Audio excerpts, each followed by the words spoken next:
जातीय रक्तदान दिवस रे निष्ठा परिवार तरफ 80 यूनिट रक्त संग्रहित।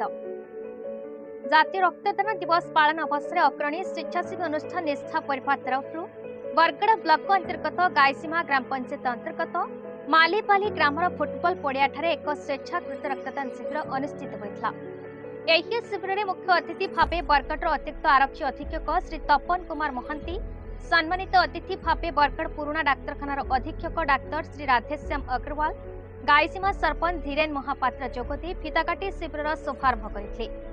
बरगड़ रक्त भंडार द्वारा 30 यूनिट रक्त, बुर्ला रक्त भंडार द्वारा 50 यूनिट रक्त, सर्वमोट 80 यूनिट रक्त संग्रहित होता। मालीपाली एथलेटिक एसोसिएशन ग्रामवासी युवक बंधु माने स्वेच्छाकृत भाव में रक्तदान करते।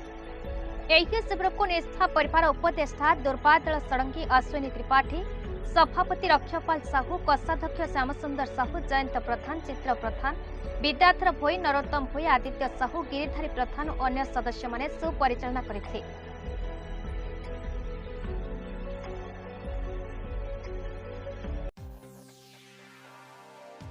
बरगड़ जिलारू टिकलाल त्रिपाठी रिपोर्ट, भारत न्यूज।